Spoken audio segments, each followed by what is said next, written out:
Now here is Faron Young. In 1961, a Willie Nelson song turned into a smash because one singer talked straight to his furniture. Hello, walls. And that voice belonged to Faron Young.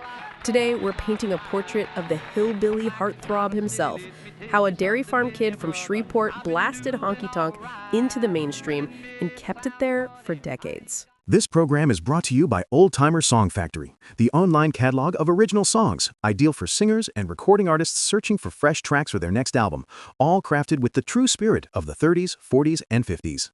Well, and here's the thing. Faron didn't just sing the hits. He lived the whole honky-tonk life, flashy, fast, sometimes messy. But man, that sound, razor bright and built for Saturday night. Let's set the stage. Faron Young was born in 1932 in Shreveport, Louisiana, the youngest of six, raised on a dairy farm outside the city.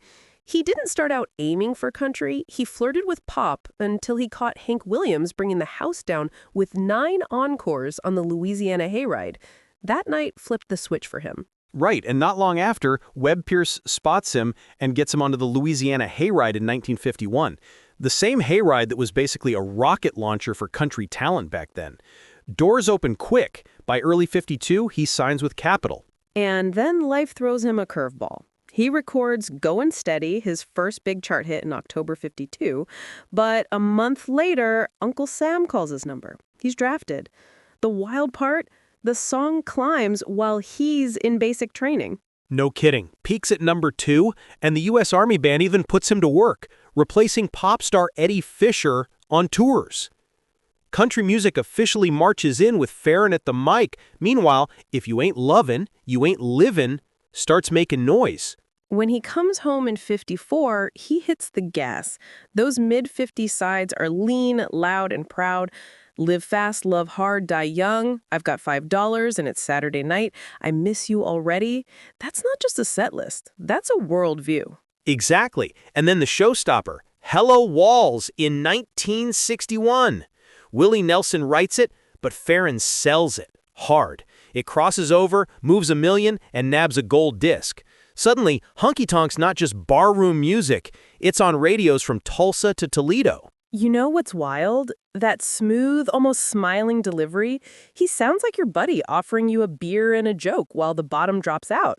There's heartbreak in it, but no wallowing. Just you, the walls, and that voice keeping you company. And the career keeps stretching. He's in movies, he's a TV regular, and his road band, the Country Deputies, turns into a tight touring machine. He even buys up property along Music Row and co-founds Music City News in '63. That's not just stardom, that's infrastructure. Let's hit a pivot point, 1971. Country radio's changing, but Faron pulls off one more bullseye with It's 4 in the Morning, written by Jerry Chestnut. It tops the U.S. country chart and even lands at number 3 in the U.K., which, for a Nashville cat, is like spotting a Louisiana heron in London. And there's a fun TV nugget. When CMT launched on March 6, 1983, the very first music video they aired was Faron performing It's 4 in the Morning. He literally helped kick off a new era of country on television. Now, to be honest, and we always are, Faron's life offstage could be rough. He had some headline-making incidents in the '70s and battles with drinking and depression later on. The man who sounded bulletproof on the radio was, still human. The end of his story is hard. He died in 1996 in Nashville. His family later scattered his ashes over Old Hickory Lake, near Johnny and June's place, while the caches were away. It's tender, private, and a little poetic. Water holds memory. But let's zoom out. What made Faron Faron? I'd say it's that blend of clarity and swagger. He could tilt a melody so it felt like a wink and a confession at the same time. And those nicknames, Hillbilly Heartthrob, the singing sheriff, fit because he made honky-tonk feel both glamorous and street level. Totally. And the legacy keeps pinging around pop culture in surprising places. Charles Schulz even named Frida's cat Faron. Meanwhile, UK listeners fall for that late-night ballad, and decades later, younger revivalists like BR 549 hold up his catalog in their sets, reminding folks how sturdy those songs are.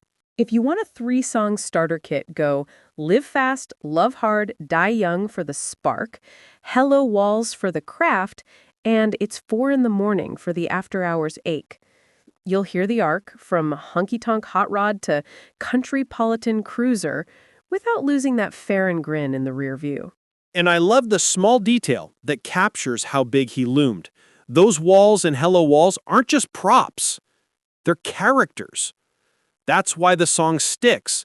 When your room becomes your audience, a singer's got to be a storyteller, not just a shouter. Faron understood that. So yeah, here's the picture.